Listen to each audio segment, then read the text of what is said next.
Hey there, internet friends. Welcome to another episode of That D Plus Show. Class is in session for the only show from that nerdy site that lets you know what kind of quality to expect right from the name. I'm your host, Trevor Starkey, and each week we dive into a different Disney Plus offering and discuss its history, how it holds up, and our general impressions. If you like the show, we would love it if you like, subscribe, rate, review, share the podcast with your friends, all that fun stuff. Joining me today, we have a hearty crew. We have Logan Wilkinson. How you doing, Logan? I'm very excited. Excellent. And Cameron Abbott. How you doing, Cam? Yo ho, a pirate's life for me. Nice. There you go. Today, if you haven't ascertained, we're going to be talking all about bad eggs. Yes, all about Pirates of the Caribbean, Curse of the Black Pearl. We're kicking off a run of Pirates of the Caribbean movies. That's what we will be talking about for the next month and change, including a revisit of Dead Man's Chest, which we've already done a That D Plus show on. This will be our first time. Well, I guess we did a whole bunch of Hamilton episodes too. Yeah. But Hamilton, yeah. This will be our first movie that we've revisited. In the context this time of the Pirates series as a whole. This is going to be kind of akin to our Summer of Star Wars that we did 2 summers ago now.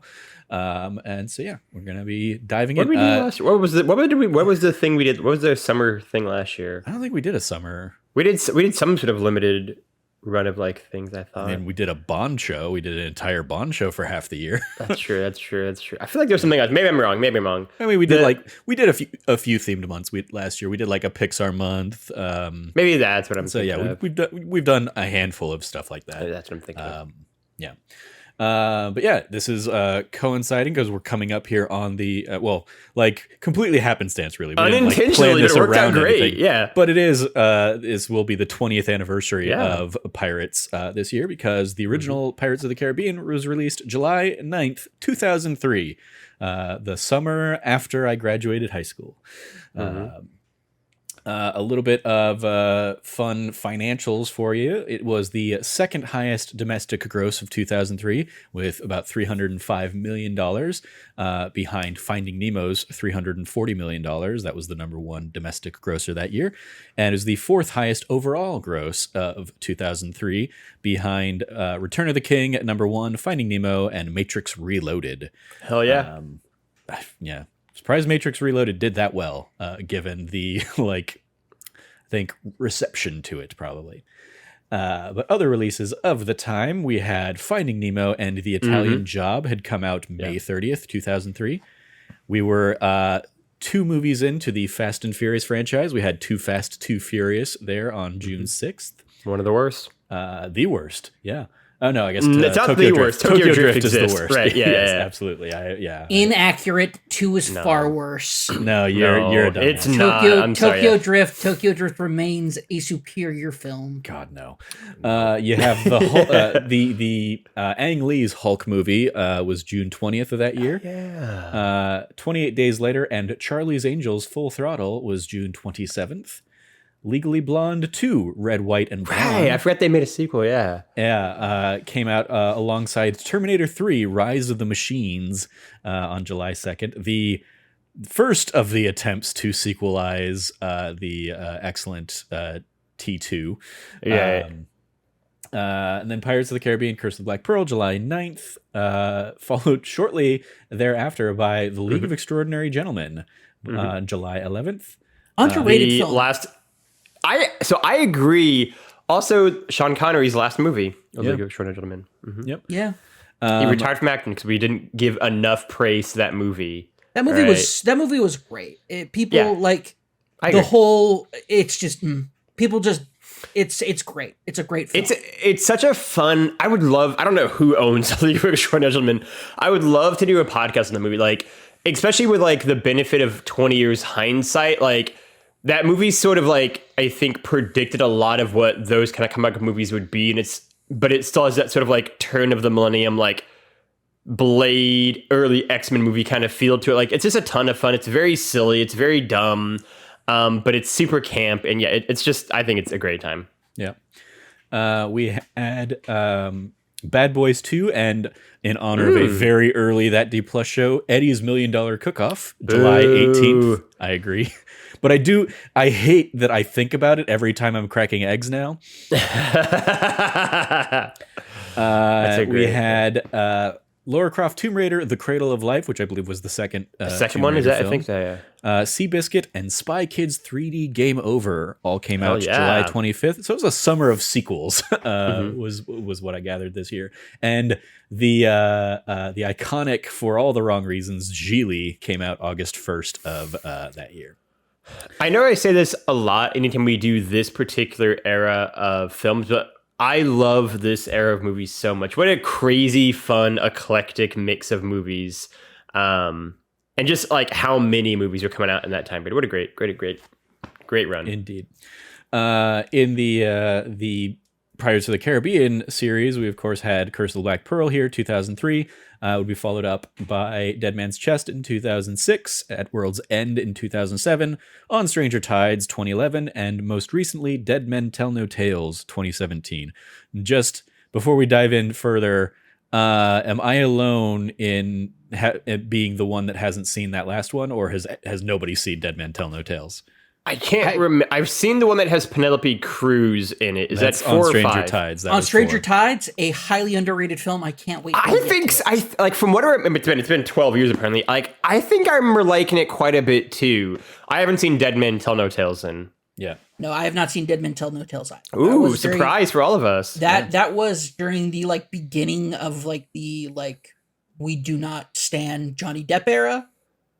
So I think for me it was more because that was what 6 years after Stranger Tides, right? And so it's also just like, do we need another Pirates of the Caribbean movie? I mean, yeah, we kind of had already run the well dry, right?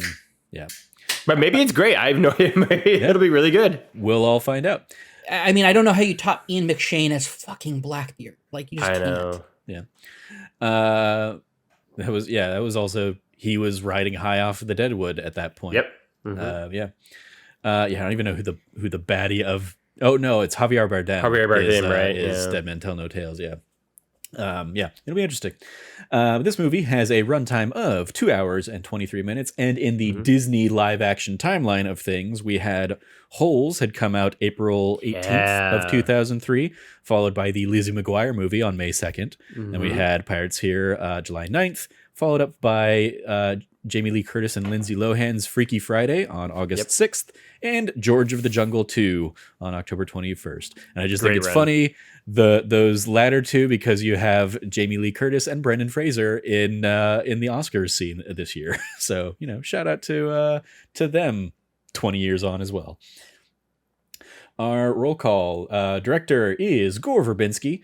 Who a lot of this I was able to just kind of copy from when we did Dead Man's Chest, and so I would assume he got his start in working on Bad Religion music videos, as well as the iconic Budweiser Frogs commercials. He was also the director of the film Mouse Hunt, which I think I mentioned at the time was like the one VHS copy I had, or the one VHS I had moving out on my own after high school, even though I don't think I really had a VCR, but I just had that VHS tape sealed for forever of just Mouse Hunt. It was like a weird gift that I got from somebody in my family. But he also directed The Ring. He will go on to direct Dead Man's Chest and At World's End, so the next two films in the series, as well as Rango, the animated film, and The Lone Ranger. Our writers, we had Ted Elliott and Terry Rossio, who wrote the screenplay and screen story. We talked about them very recently on our National Treasure Book of Secrets episode, because they had also done Aladdin, The Mask of Zorro, Road to El Dorado, Shrek, and this Pirates film, and then they would come back and do National Treasure Book of Secrets. So not the first National Treasure, just the second one. And they would also write for The Lone Ranger. Stuart Beattie is also credited here for a screen story credit. He also wrote the Baz Luhrmann film Australia, as well as G.I. Joe, The Rise of Cobra. And he wrote the first 4, I believe, episodes of the recent Obi-Wan Kenobi series on Disney+. And then Jay Walpert is the final credited writer here, also for Screen Story. The only major other credit I saw in his was The Count of Monte Cristo, which is a very wonderful interpretation of that story. It was one of my favorite movies of the era, featuring a very, very young Henry Cavill, as well as like Guy Pearce. Jim Caviezel is I believe the eponymous Count, and Henry Cavill is like his son.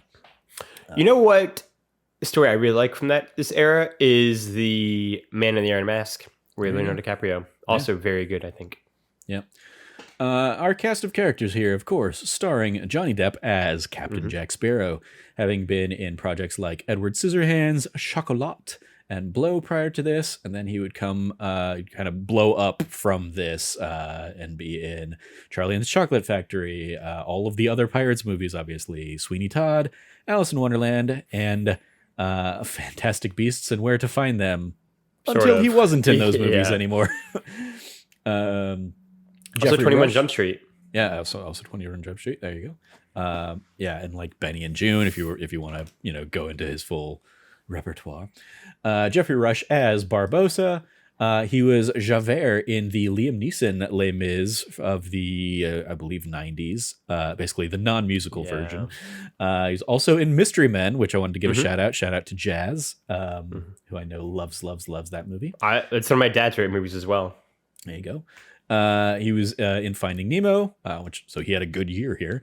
He was also in Shakespeare in Love, and would later go on to be in The King's Speech. And of course, he's great in most of, if not all of the rest of the Pirates movies as well. Orlando Bloom here as Will Turner, hot off of his Lord of the Rings run. As like largely he was like Lord of the Rings in this, but he has recently been in I think it's an Amazon Prime series, Carnival Row. It's one of the streaming. It is Amazon. You're right. You nailed it. He still looks almost exactly the same. He's got them Paul Rudd jeans. He looks very similar 20 years later. Yeah. Keira Knightley as Elizabeth Swann had been previously one of Padme's handmaidens in The Phantom Menace, as well as, of course, Bend It Like Beckham. Yes. She go on from being in this into Love Actually, King Arthur, Pride and Prejudice, Atonement, and more recently she was in The Imitation Game with Benedict Cumberbatch a few years back. Jack Davenport is Norrington, who I will always remember from the series Coupling. Actually, I may have seen this. Yeah, I guess I would have seen this first, and then my sister introduced me to the UK series Coupling, which is basically like a UK Friends of around this era. This, yeah. Written by Stephen Moffat pre Doctor Who. That was the other thing that I always remember about Coupling. Jack Davenport would also go in to be in Flash Forward, one of the many shows that was heavily inspired in trying to become the next Lost. Smash, the musical NBC show about Catherine McPhee's in it, right? Yeah, Catherine McPhee's in it, about Marilyn Monroe. Kingsman: The Secret Service. He was in that. Who is he? I was trying to think. Who is he in Kingsman? Huh? I said, who is he in Kingsman? I believe he's like one of the like young, like in the young Colin Firth era, like when they do like earlier stuff. I believe he's like a young Arthur or something one like that. One of the guys there. Okay, cool. It's been a while since I've watched it, but I'm pretty sure that's what he is. That would make sense, yeah. And then he's been in the Apple TV show The Morning Show. Jonathan Pryce in here as Governor Swan. Of course, Tomorrow Never Dies.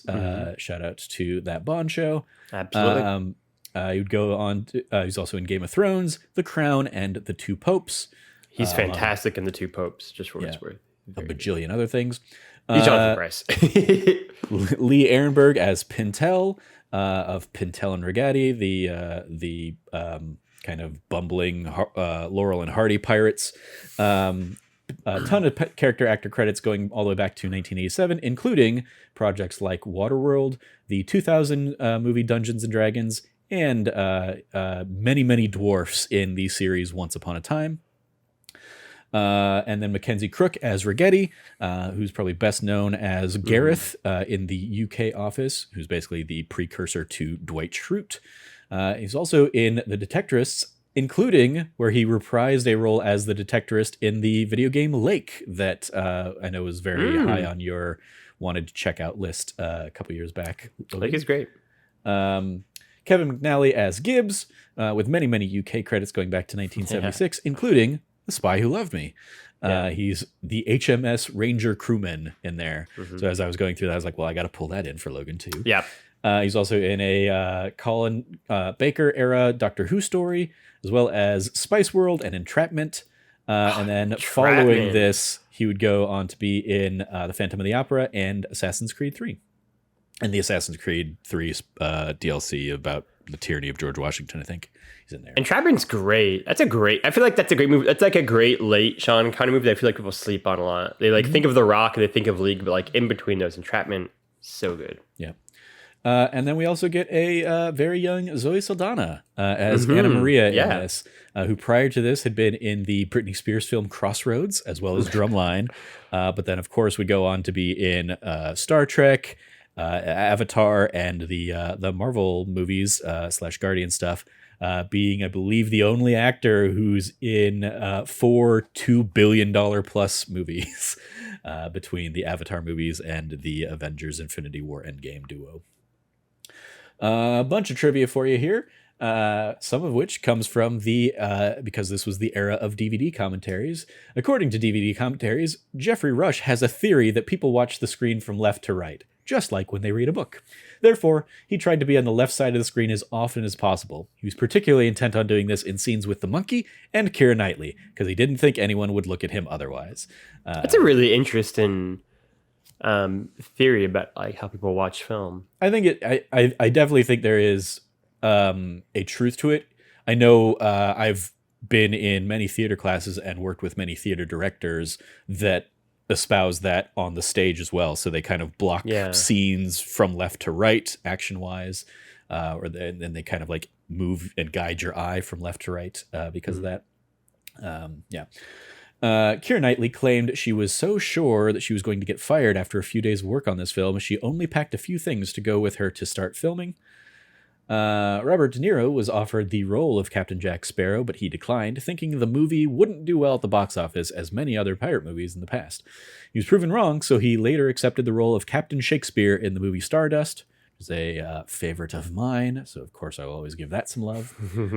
When casting for the role of Will Turner, it was down to Orlando Bloom or Heath Ledger. Gore Verbinski chose Bloom because he heard he was in Lord of the Rings trilogy, and he felt that would be the more bankable choice. So sometimes that's what it does. That's what casting is. Ted Elliott and Terry Rossio have said in interviews that they actually wrote the script in the early 90s.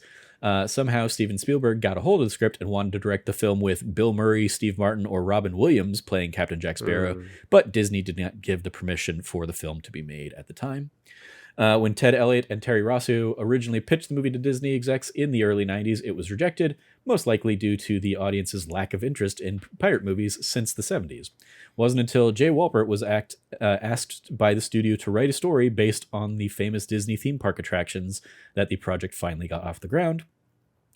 And here we are all these years later, having now gotten another Haunted Mansion movie, a Tomorrowland movie, Jungle Cruise movie, and we're about to get another Haunted Mansion movie.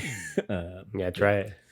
The title was originally just Pirates of the Caribbean, but the subtitle The Curse of the Black Pearl was added at the request of then Disney chairman and person who's done a lot of these kinds of things based on the Imagineering story and all the other documentaries I've watched on Disney, Michael Eisner. He added that 5 months prior to the film's release in case it was successful enough to warrant sequels, as well as to appeal to adolescent audiences. Gore Verbinski greatly disliked this edition because it is the Aztec gold that is cursed, not the Black Pearl ship. As a compromise, Disney's marketing department agreed to print the subtitle in as small a font size as possible on promotional materials. Love the stupid Disney politics of the Michael It's also Eisner really era. weird because like you can clearly make sequels out of something that is just the name, right? Like that's how Rocky and Star Wars existed, and they seem fine, right? Like you can always add a retroactive subtitle like A New Hope after the fact anyway. So weird from that perspective. I mean, Michael Eisner is also the person that named Splash Mountain because Splash was a big movie for them at the time, and he wanted to bank off that, even though it had nothing to do with that movie. So Splash. Michael Eisner, it should be noted, Michael Eisner, like, literally...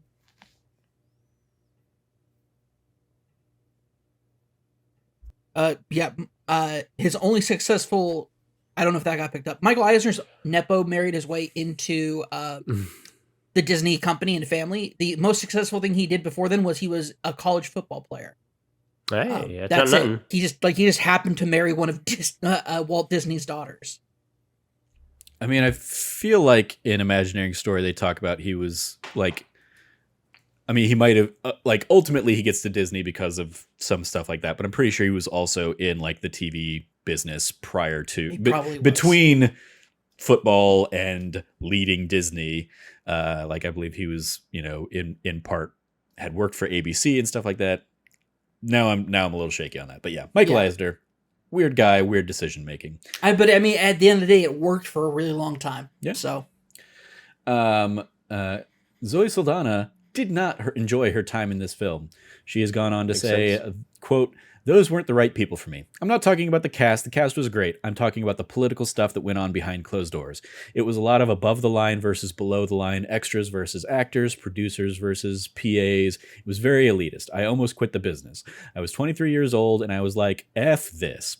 I'm never putting myself in this situation again. People disrespecting me because they look at my number on a call sheet and they think I'm not important. F you."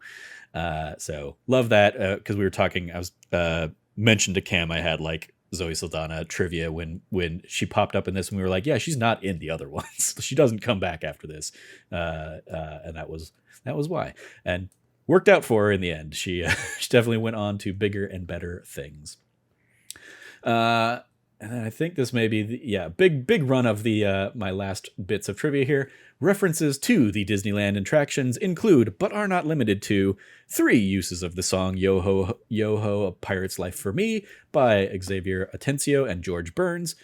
We have it in the opening scene sung by young Elizabeth, when Jack and Elizabeth are marooned on the island, and in the end by Jack.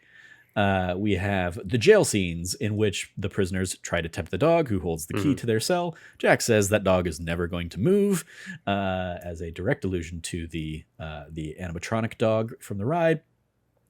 The burning town sequence, and within it, the red-headed prostitute who slaps Jack are both directly pulled from the movie or the ride.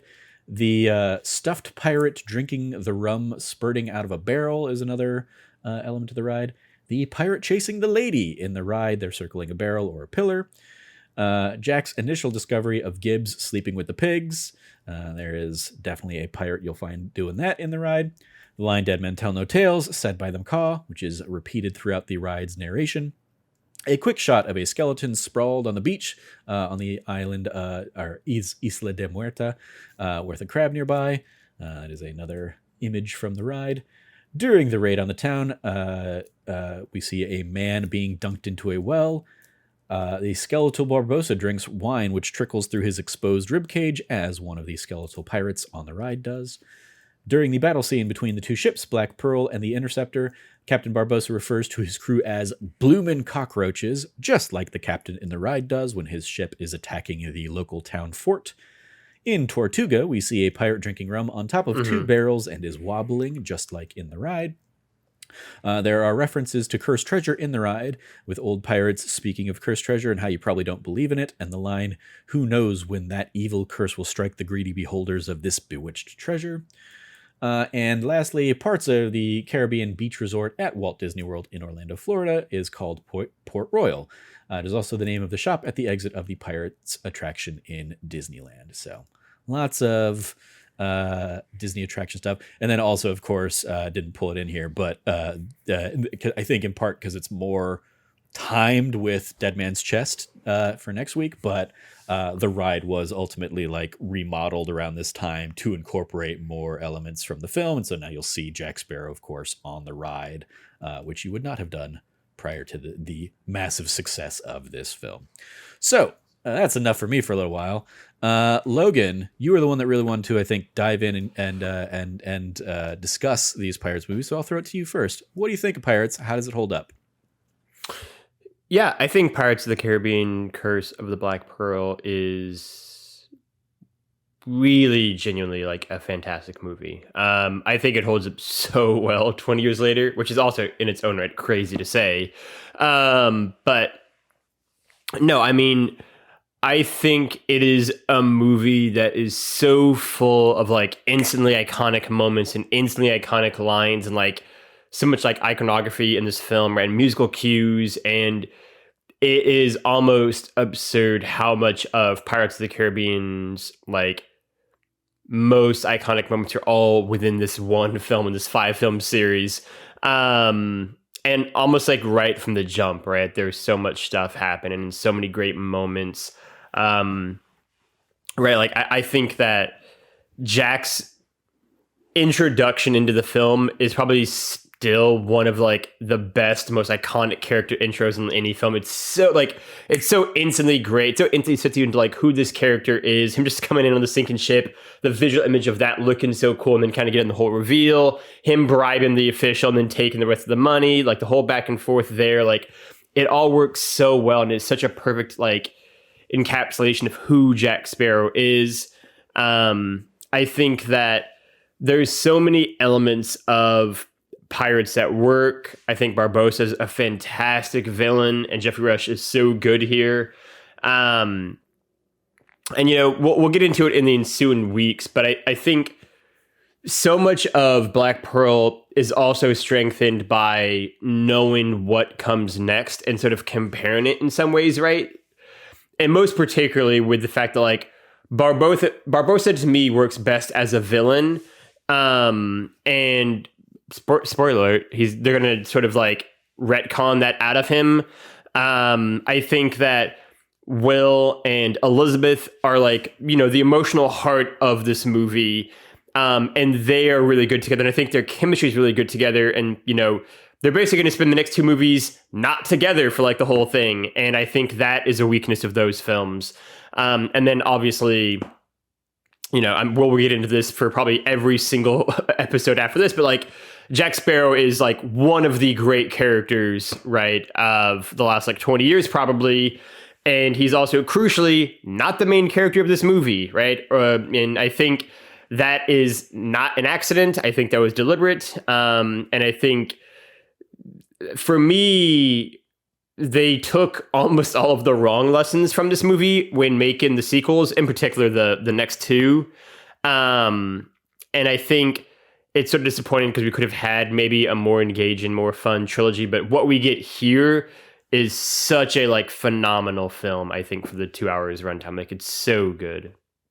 Yeah, the sequels are also going to be influenced by Matrix Reloaded and Revolution, right? Being the like, oh, we're going to shoot those sequels back to back. They're Mm-hmm. going to, of course, do the same thing with the next 2 Pirates movies, hot off the heels of that to try and like reduce. And Lord of the Rings production did the same costs thing, and right? stuff. Film them all at the same time. Yeah, and yeah, I agree. It is that like the memory of everybody being so blown away by Johnny Depp's performance that he earned a supporting, he was nominated for an Oscar, right? Yeah, a supporting Oscar nomination for this movie that like nobody would have really given much stock behind going into that year.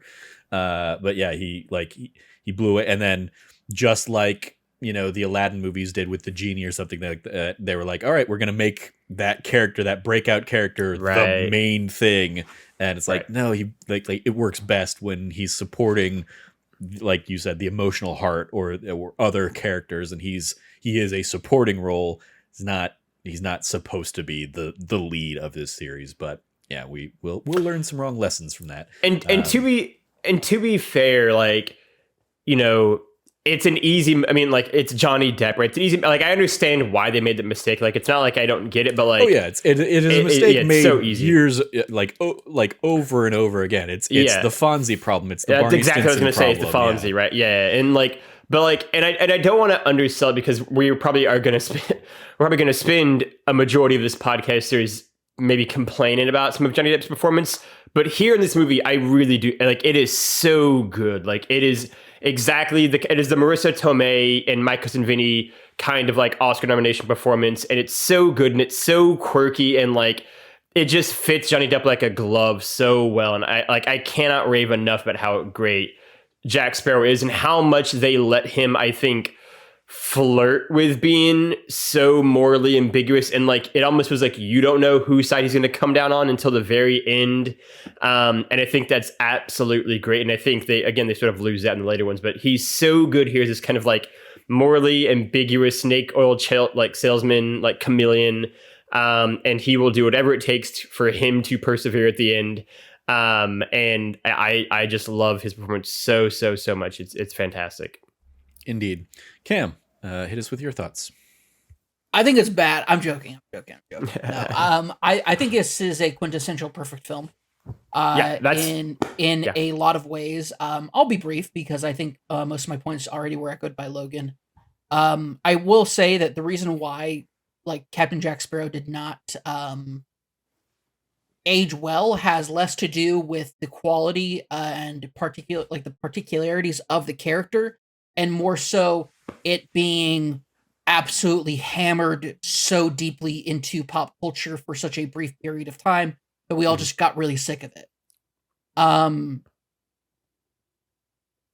I think that the reason like it to the point where like if it pops up now, it's almost like it's a little charming if you see like a reference to it somewhere, but it was so blatantly overdone for such a long time that I think that just aged like it didn't get to age even. It just was killed so prematurely by its.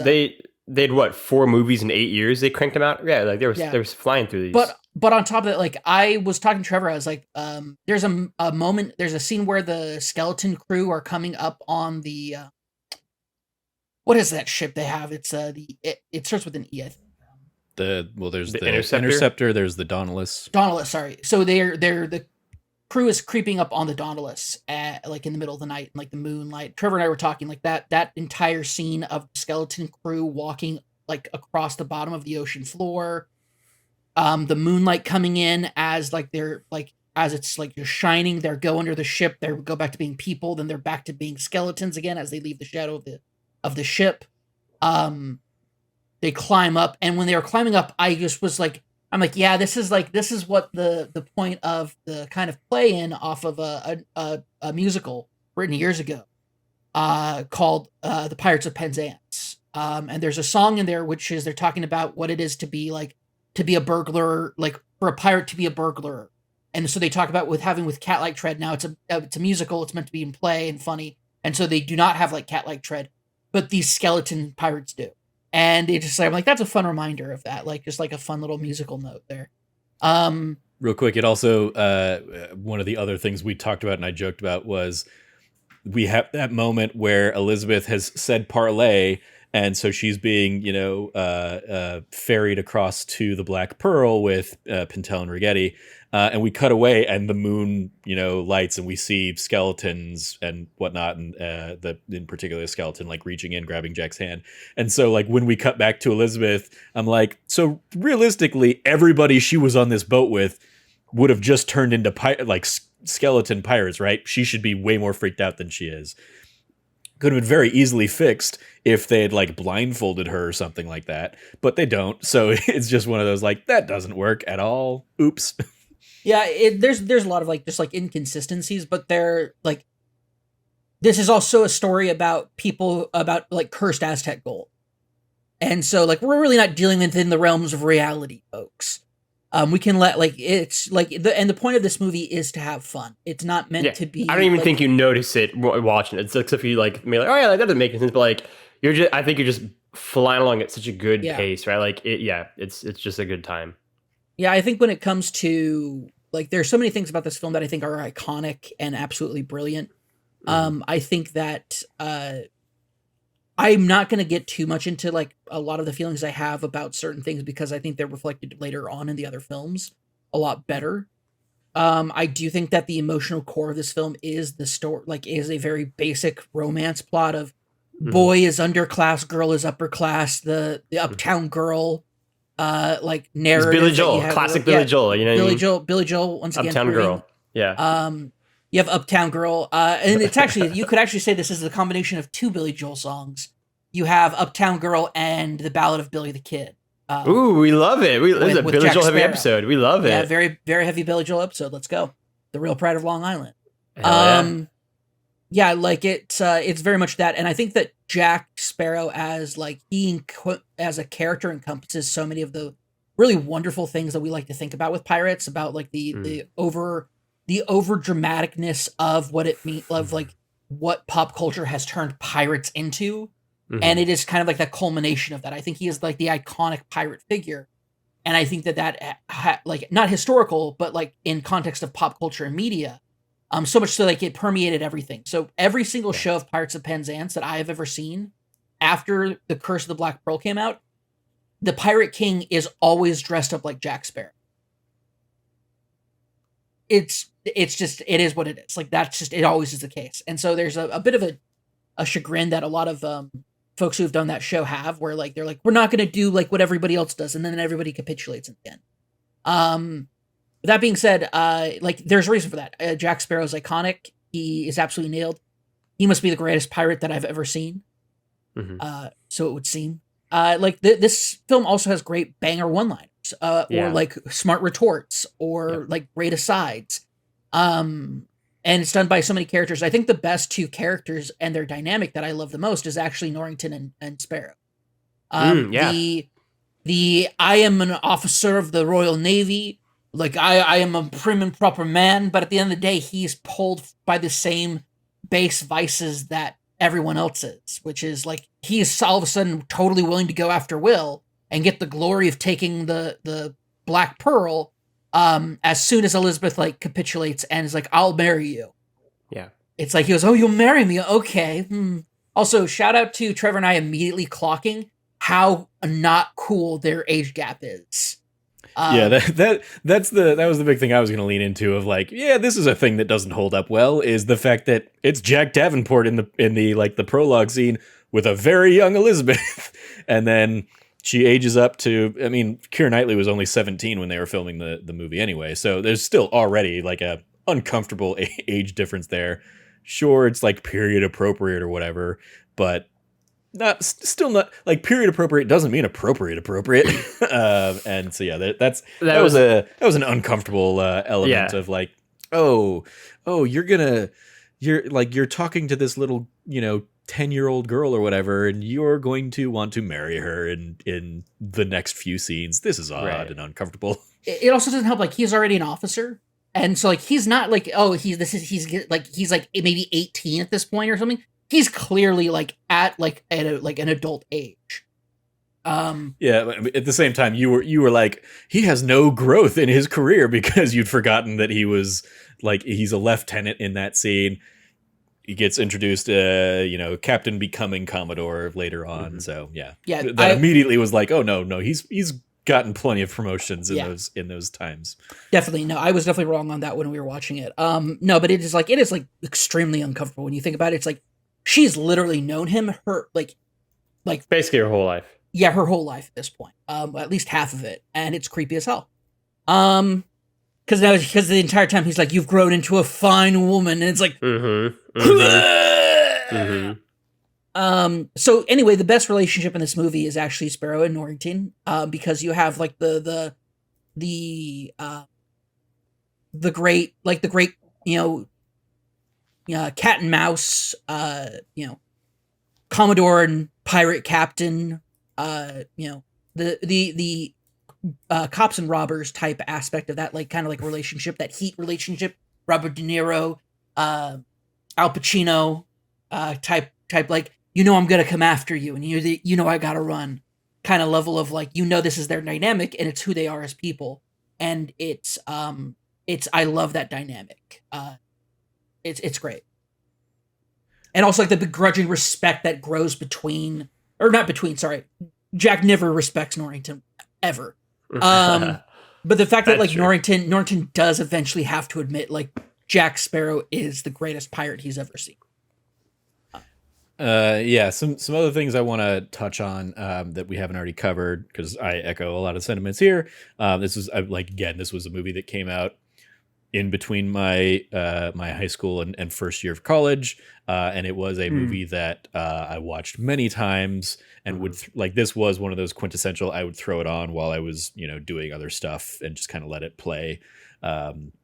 And it is very like so many iconic things. The line, "You best start believing in ghost stories, dearie. You're in one." You're Like in one. iconic in the trailer, and then doesn't lose anything within the context of the movie. In fact, it's probably heightened in the context of the movie because we get like that crazy sequence of all the skeleton crew on the top of the ship and stuff like that. Yeah, CG still holds up and is pretty good. Obviously, Yeah. could be better, but for 20 I think it holds years up ago, really CG, well. Yeah, exactly. Yeah. yeah, like it is from the era where they put enough time and care into it, and it wasn't just, all right, we're just getting this out to get the next Marvel Right. movie out kind of thing.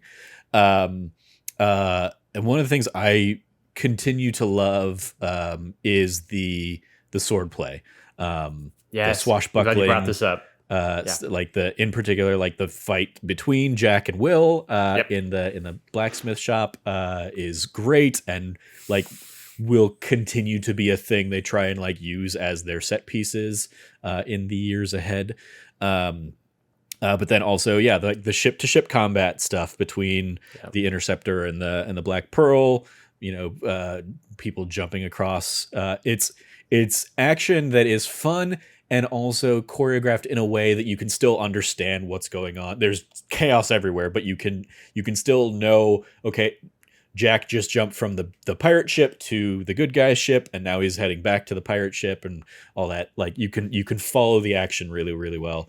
And then we get the fun like duel between Jack and Barbossa at the end as well, including the fun reveal, especially like if you weren't aware the first time of Jack has smuggled the gold, which was a fun little that was another trivia thing, was in early test screenings, people, when Jack is revealed as a skeleton, people thought he had a piece of gold the entire time. They didn't catch that he had taken a piece there in his opportune moment speech with Will.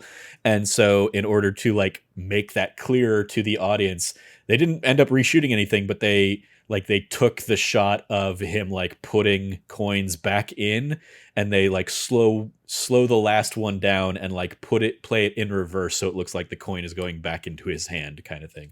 And now that I know that, when I was watching the movie, it is like, oh yeah, you can very clearly see that is a slowed down shot, reverse shot of that moment. So just a fun little thing like that. But yeah, like that plays so well for Barbossa as like a reveal to him as well. And yeah, I think obviously we already touched on like Jeffrey Rush is like so fun and over the top in this role. That like he is a delight, and like it is a mixed bag of like, yes, I'm glad that ultimately they bring him back. I think they do it in a very like ham-fisted, clumsy way that never actually gets any kind of like real justification. And by making him like an ally, it does lose like the fun. Like he is much better as an antagonist than he is a partner in arms. Much like many of the kind of like core cast of this movie will be very changed over the course of the next few movies in order to make them all on the right side or the side of Jack Sparrow, even if that doesn't make any sense for their characters. Commodore Norrington's going to Commodore Norrington most, I think, glaringly, another right? one of those like victims, especially in the second and third movies. But yeah, I mean, it like I still remember having like a huge crush on Keira Knightley at the time of this, and like she still comes on. I'm like, yep, Trevor, like 18-year-old Trevor that was watching this movie at the time, like still had that crush. Yep. And she is also very fun in the role, and I like that a lot of the movie isn't about her being like a damsel in distress, and it is like her holding her own, her being able to kind of like talk her way out of things, or even sometimes problem solve, right? Like with them on the island when they get marooned there, right? Like how quickly she like deduces like to set up like the smoke signal, get them rescued, right? Quicker than Jack did in 3 days, right? And like so often throughout the film, it is Elizabeth who is kind of the mover of action, right? And who's causing things to happen. And I thought that was really like,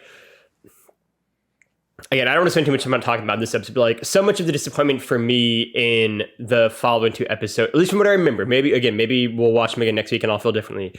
But is that like so many of these characters lose a lot of their agency, it feels like you were saying, Trevor, because they have to sort of revolve around Jack now, and kind of facilitate his story a bit more, and they're sort of lose their ability to be a mover and shaker of action. Because like we've all touched on, Will and Elizabeth are the two main characters of the story ultimately, right? And I think that gives them a lot of freedom to do things, right? As simple as that sounds. Whereas I think in the later movies, they increasingly just aren't able to really cause any sort of narrative change because we have to wait for Jack to do things and Jack to kind of figure this out and solve the problem. And yeah, Elizabeth in particular, I think, suffers from that, but she's so good here. Keira Knightley's fantastic here.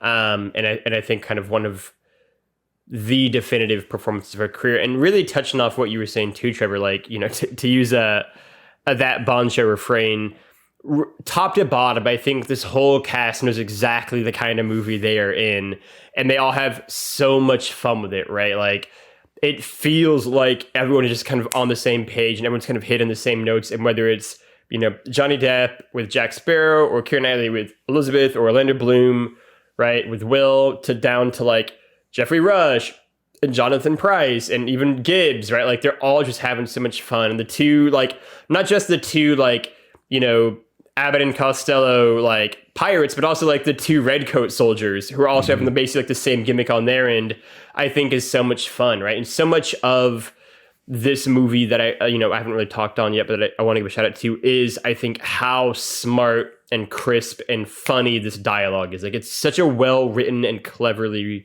I think, like written film, and so much of this is like witty back and forth, and you know, you sometimes on like a tightrope with that kind of writing, but I think they absolutely nail it here, and I think everyone's totally up for it. And I think it's just like one of the smartest written films from a comedic perspective as well. Indeed. Any other favorite moments or anything that like didn't work for people on this rewatch that anybody wants to shout out? Cam, anything? Yeah, I think the only thing I'd give a shout out to in regards to that is I think that there is it's not so much a thing that I don't like about this film so much as I think that this film, the legacy of this film as being part of its franchise, hurts it in the long. I think if this film had been a one and done and people had been like, it was just such an incredible film, there was never any sequel, like it never worked out for some reason, I think this would still probably be up there as like one of the truly great films, not just Disney films, but just truly great films. Because I think, like I said at the beginning, I think this is quintessentially a perfect film. The only thing that mars it is that it's part of an overall legacy that is, we'll get into in the next coming weeks, somewhat, the impression of it is somewhat lackluster. Like when you talk about like the great sagas of films, Pirates really doesn't rank up there, despite the fact that its initial entry is by far one of the strongest films that you could make an argument for any larger franchise as a whole. Right. And I also think that Pirates also unfortunately came at a time when the attempt to franchiseification brands came in really strong. And ended up kind of like, I think, also hurting in the long run. But we'll get further into that analysis as we go forward. But I think that's really my only critique of the film, is that apart from it being a part of an overall larger conversation about franchises and film sagas and like the breakdown in storytelling between different iterations of these films, between the different sequels of these films, it's otherwise perfect and would have been incredible. So it is one of those weird things, like you mentioned when we were watching it, like you were like, why does Port Royal feel so familiar? Oh, that's right, because Kingdom Hearts 3, you go there in Kingdom Hearts 3. And like talking about that reminded me like, oh yeah, there's also a Lego Pirates of the Caribbean game from like the PS3, Xbox 360 era of things. Like it was a big enough franchise that they were like, oh, we can go ahead and like make the games about the movie. And so a lot of all these people are also credited in all of those games and stuff like that. Yeah, it was definitely that era of licensed products in gaming and all that kind of stuff. Yeah.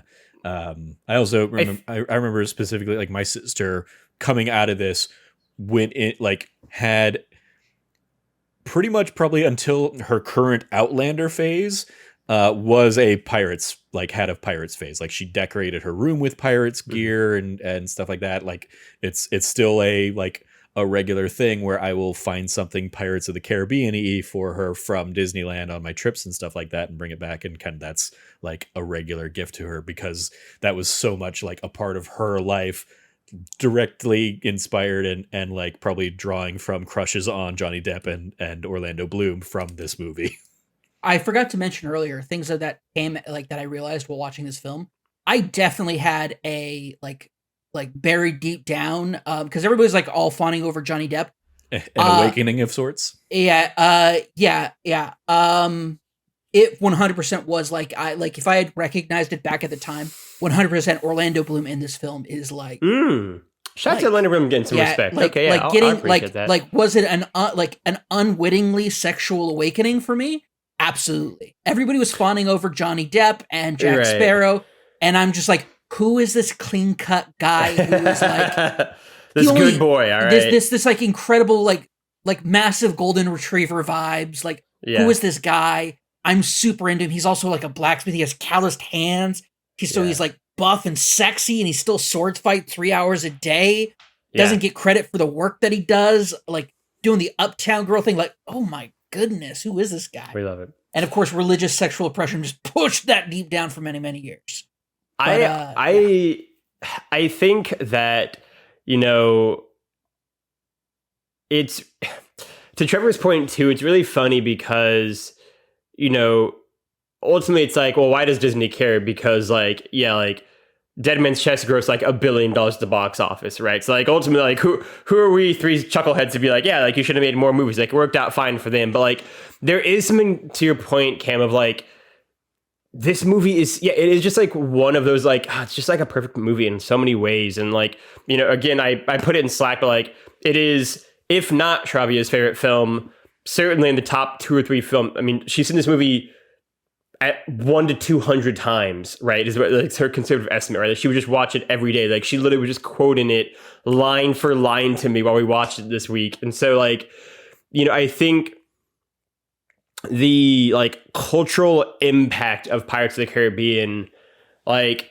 it is in some ways hard to overstate how everywhere Pirates was in like the early to mid aughts. Like it was everywhere. Like you couldn't escape Pirates of the Caribbean anywhere you looked, right? And so I think it's sort of faded because the second and third ones weren't as good, and then the fourth one wasn't as good, and then they had this big gap until the next one and everything with Johnny Depp. But like in the moment, it was like you were in the eye of a hurricane. Like it was everywhere. And like Johnny Depp as like a thing even was like so different before this. Like he was almost more of like an arty movie kind of guy. I mean, and then he came out, guy, right, and then he came out and this happened, and it like just changed everything, right? And so like, I should note, I've always been into pirates ever since I was a little kid. Right. So this movie was just a culmination. Like pirates, like you're like when you talk about Trevor talks about his sister, 100% that was a thing. What did we get, Cameron? Oh, something pirates.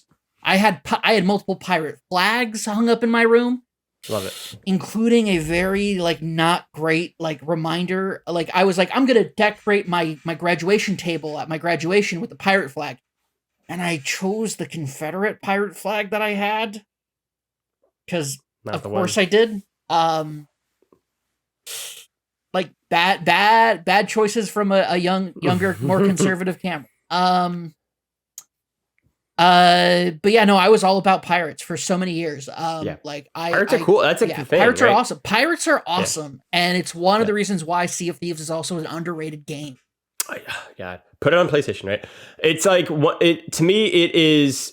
I don't see that happening from the Xbox game. I know, right? That's the problem. But like, because I would love to play it, right? And like to Cameron's point, like I feel like I would say play it on PC Game Pass, but you use a Mac. Yeah. I would say I have my struggles in that.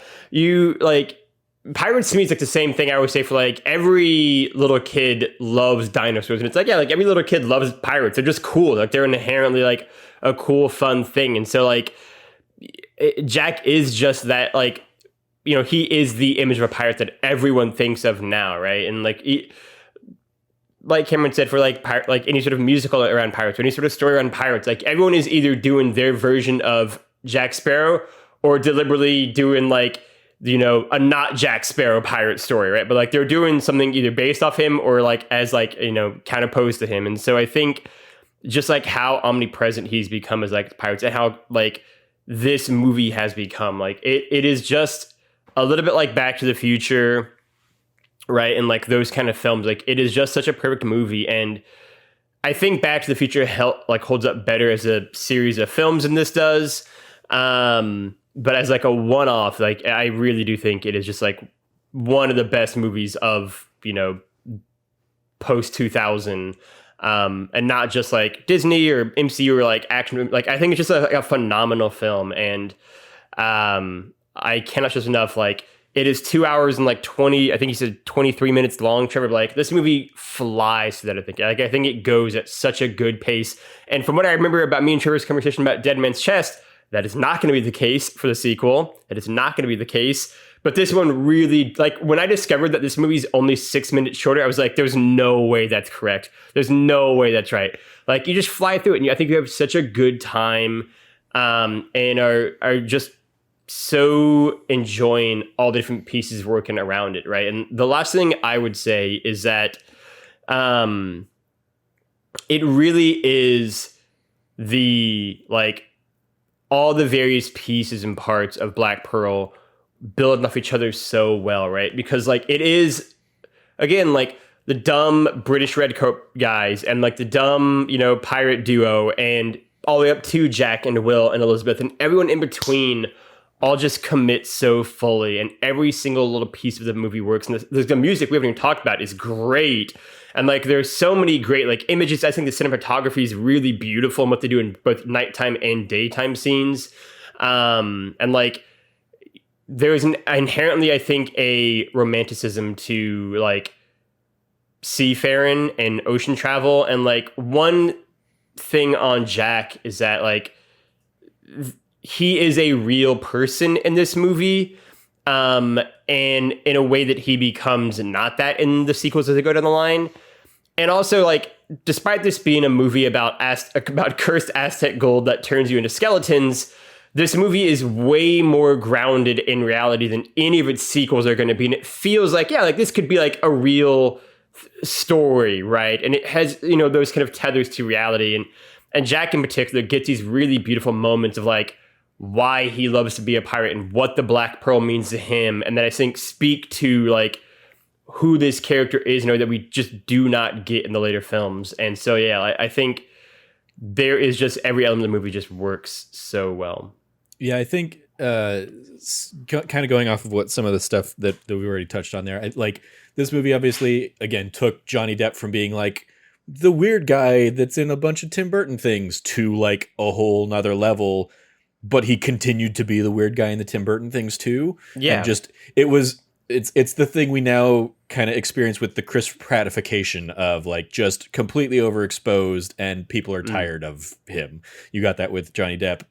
And in particular with the character of Jack Sparrow, I think to what you were saying there, in this movie, Jack Sparrow is a character. Moving on, he becomes a caricature of this character that he's been playing. Like, especially when we get into his dad being Keith Richards, the like just the straight up inspiration that he had for this character, when they just completely like throw that into the movie as well. It's like, well, this doesn't work at all. Don't do that. Don't go meta on this. But it definitely. Yeah, to another thing you touched on that I also want to echo. The music in this is phenomenal. So good. It is that like just sense of adventure that's in here. To another point, when right when we started to sit down and watch it, Cam was like, "So how long is the movie?" And I was like, 2 hours 23 minutes because I had already written up the doc. He's like, "Damn, I thought this was like one of those nice brisk 90-minute movies," because it feels like it's one of those nice brisk 90-minute movies, but. Yeah, it is incredibly well paced for its length, especially, and it is also this fun, weird companion again to like the National Treasure thing of you have like your central like your good guys, and then you have like the bad antagonists, and then you have like the lawful antagonists of the pirates and Norrington's crew versus like Sean Bean and Harvey Keitel in National Treasure. So it's a weird like just seeing the parallels between some of these kinds of things again of the movies of this era. It's like, oh yeah, everybody's kind of writing from the same playbook. Yep. Yeah. That's like that playbook has now shifted to Marvel and superhero stuff, but 20 years ago, these were the kinds of like adventure action movies that we were getting. And yeah, there's just a lot of fun to be had there. So any final things we want to give some shout outs to before we dive into the report card?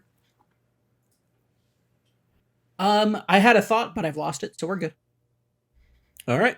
Let's go ahead and grade from A+ to F. So, Logan, I'll throw it to you first. What do you want to give Pirates of the Caribbean: Curse of the Black Pearl? I think it's an A+. I don't know how often I give out A+. I feel like not that often, but I think the movie's fantastic. I really do. Me and Cameron are kind of battling out, I think, to rave about it more, but I think it's great. I think it's a really great film. I really do think it's one of the best movies, right, of the millennium. I'm not even the biggest Pirates fan in my house. Shabby gets that award, but it's great, right? I think it really is just so good, and it is just like all the little details that I think will kind of like I don't even remember if like the two idiot pirates are in the sequels. I know that like the two British redcoat ones I don't think are, and so like the two pirate ones come back, and I think the redcoats kind of get dismissed like because cameo, they didn't realize they realized they didn't need two of those sets of comedy duos. But I like does look like they appear maybe in Dead Men Tell No Tales, at least based on IMDb. Okay, that's really funny. But like, it's like all those small details, and it's Gibbs, and it's everyone, and like, yeah, like the pirate who doesn't have a tongue, so his like parrot speaks for him, kind of thing, like, and just says gibberish. Like, it's so good, and it's so funny, and like, it is such a well written script, right? Like, and that's sort of my thing, right? Like, I am of course going to use a James Bond analogy because how could I not, right? And like, I think back to when we talked early on in that bunch about like Goldfinger and how like Goldfinger just does everything well, right? Like the music, the locations, the car, the gadgets, the, villain, henchman, the Bond is all like, just like perfect basically, right? It's a perfect movie.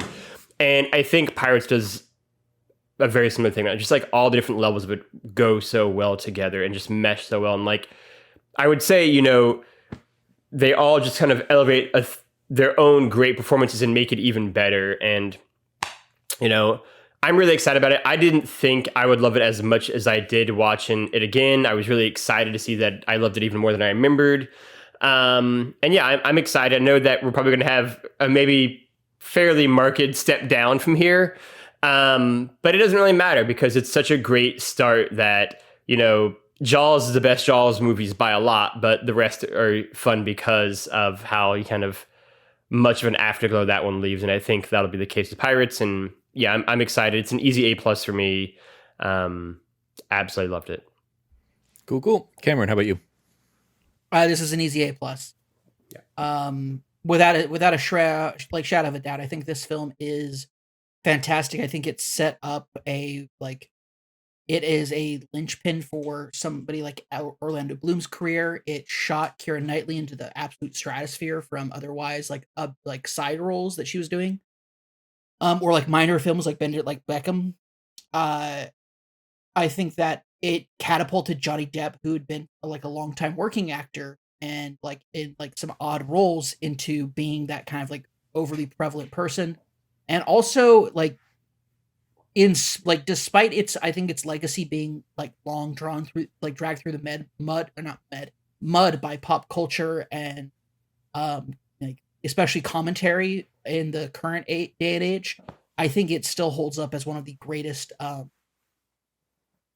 Everything from the wardrobe to the music to the themes to the actors, like everything that came from this movie was spectacular. And I think that all goes back to the ride that it's based off, because the ride is also spectacular. I'm kind of pseudo joking about that. I am a big fan of the Pirates ride, although I just hate the line. Like, you can't do a fast pass for it. It's wrong and it's criminal. Yeah, I think it's an A+. It's a solid A+. You cannot ask for a better, like, you can't ask just for like a better film than this, and you can't ask for a better start to something greater than this. Even if the things that come after it don't achieve its same greatness. I do. None of us touched on it, but like, I do want to just point out, and Trevor kind of, I think, alluded to it at the very beginning of the podcast. What makes Pirates even better is, I think the exact same year, Trevor, or maybe the year after, like, is Haunted Mansion. And just the contrast, and Haunted Mansion is not an awful movie. I think we gave it like a C or D when we did it. Like, it's not awful, but like the contrast in quality between Haunted Mansion and Pirates of the Caribbean: Curse of Black Pearl is like leagues different, and it's just this movie shouldn't be this good. It's like an element none of us really touched on, but like, it shouldn't be good to begin with. It should be a cheesy C tier cash in on a Disney ride, and the fact that it's, you know, as me and Cameron have said, one of the best movies, you know, of the millennium, is like, what are we doing here? Like, how did we like backdoor like walk our way into like a phenomenal film like this? It's absolutely absurd that it even is this good to begin with, and spawned a 5-film franchise that grossed billions of dollars at the box office. Absolutely absurd. Yeah, Haunted Mansion came out November of 2003, so it was like 5 months bonkers. later. Yeah, same year, and yeah, just as we touched on in the Haunted Mansion episode, it just like, it wasn't Pirates, so it was always going to be like looked upon as less than, because this drastically and like, I mean, I remember when like Pirates got announced, and it was like, they're making a movie based on a Disney ride. Yeah. Like, everybody thought that was just incredibly stupid. So like, it had a lot to prove, and it did prove it. Gets an A+ for me as well. Yeah, definitely a shout out to this for, you know, all the reasons we've talked about. So as we did with like Summer of Star Wars, we'll kind of ultimately do like a ranking of the series. So obviously this is our number one right now, but I want to throw it to you guys if you have any other things we want to rank / any other fun like names for things, because I'm trying, like, I think we should rank the bad guys. I'm trying to think what the pirate name for that ranking would be. You know, a Vasti Cameron, bad pirate ranking name. Go. We need something with pirate lingo. It has to be something with scallywag in it. There you go. Ooh, yeah, that's good. Worst scallywag. Rank them scallywags. Rank them scallywags. Ranking them scallywags. Let's go. Ranking them scallywags. Any other bits or anything we want to try and come up with for the upcoming episodes? I'm trying to think. Obviously, Jeffrey Rush as Barbossa. Best scallywag so far. Yeah, definitely. Yeah, for sure. I'm trying to think. Sure.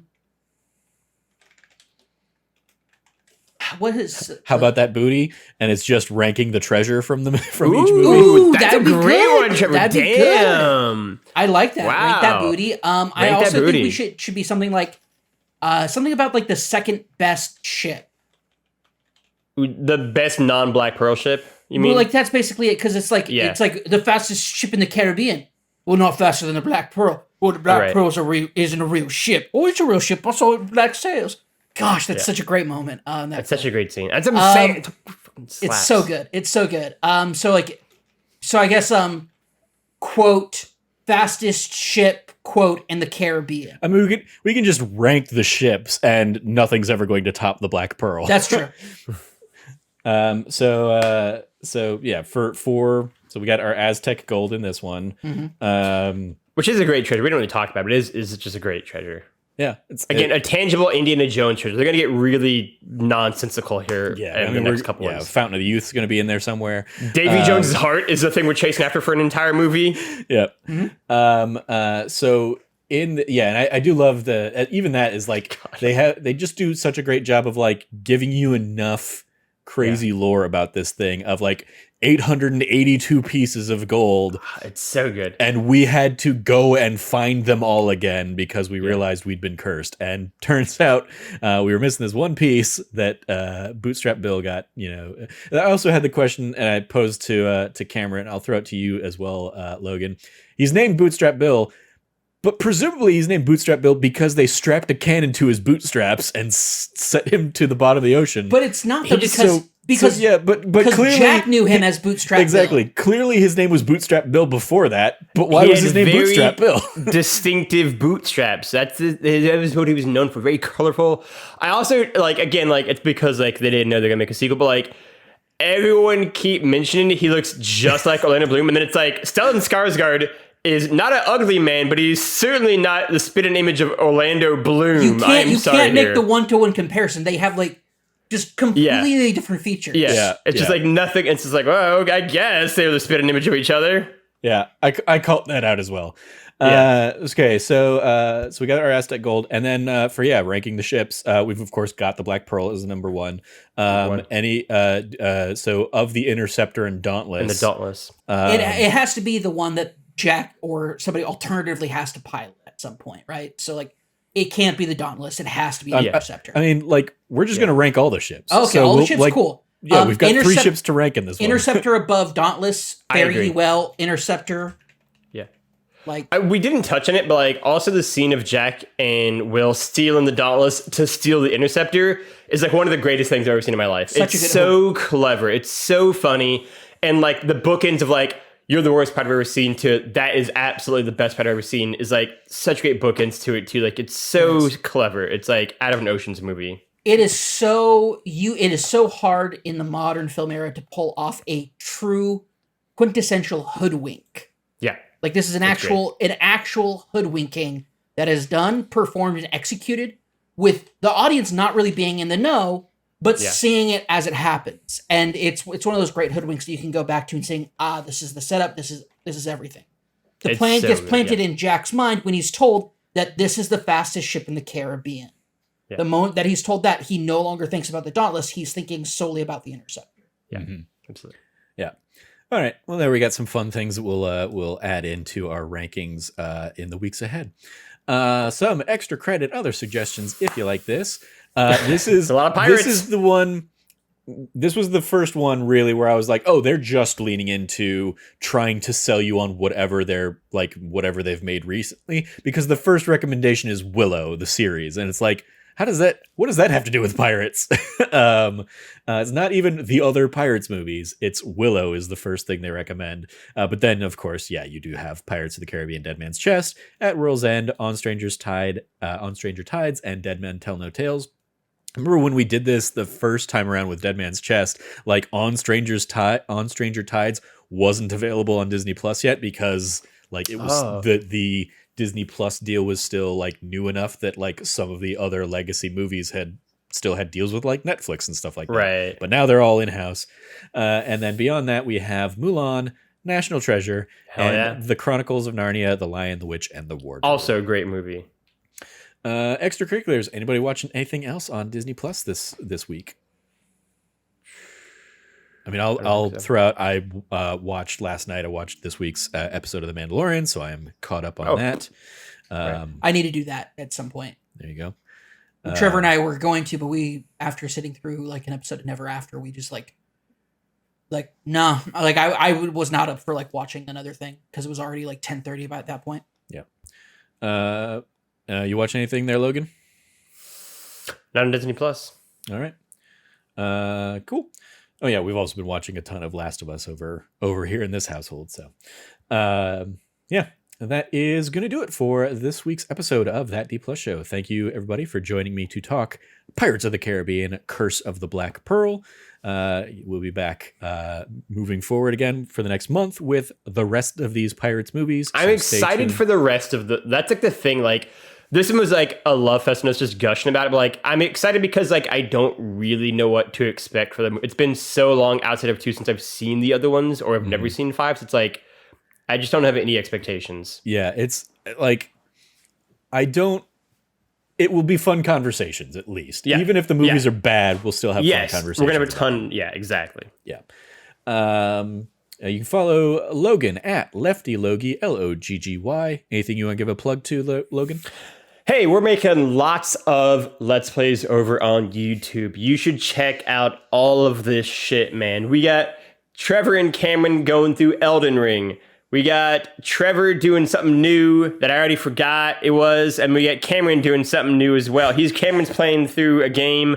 We're having stuff go live Tuesdays, Thursdays, and Fridays, I think. Correct me if I'm wrong on that. I think that sounds right. I'll correct you if you're wrong. Tuesdays is Elden Ring. Thursdays is me replaying Breath of the Wild. That's the one. And then we don't have a regular set schedule for it, but Cameron is playing through Jedi Fallen Order for the first time. That's what I thought. And we've got his first episode went live on Monday. Very exciting stuff. Which reminds me, I have to start editing some episodes. There you go. Yeah, let's get more of those out. You can follow Cameron at Rev Cabot, 2 B's and 2 T's. Anything you'll give a shout out to there, Cam? Yeah, I want to give a massive shout out to Trevor and I are playing through Elden Ring. If it continues, we'll see. We'll see for how much longer. Yep. Yeah, that was the thing. That's also what happened last night. So, yeah, we'll see what happens going forward with that. But I'm really excited for people to check it out because I think it is a really fun series overall. Mm-hmm. I hope people check it out and enjoy the Let's Plays that we're putting out because we're having fun doing them. Yeah. Cool. You can follow me at Trevor J. Starkey. In addition to shouting those out, I will also shout out our That Nerdy Site show, our weekly Monday podcast where we just kind of talk about whatever other things we're enjoying in the world, be it video games we're playing, Last of Us, kind of our recaps and thoughts on Last of Us recently, and whatever else we end up deciding to cover on that show. That's kind of our catch-all random show. But yeah. Let's Plays are ongoing, and yeah, currently it's just a lot of like fun random Let's Plays, and then we also do kind of miscellaneous other ones. Like I did Theatrhythm a couple weeks ago. I did Octopath Traveler 2 this week, and so those are just kind of we're filling in whenever we don't have other things to share on those days. So yeah, stay tuned for all of that fun stuff. Follow all of us over at thatnerdysite.com or thatnerdysite on Twitter. For as long as there continues to be a Twitter, I guess. If you liked what you heard, once again, please rate, review, like, subscribe, share the podcast with your friends, all that fun stuff. Thank you for joining us. As always, stay nerdy, be good to each other, class dismissed, and yo ho, and really bad eggs. Yeah, really bad eggs. Life for me and really bad. I like that as a sign off. And really bad. And really bad eggs. As I was reading it, I was like, oh, I got to come up with a piratey kind of outro for this. And yeah, and really bad eggs.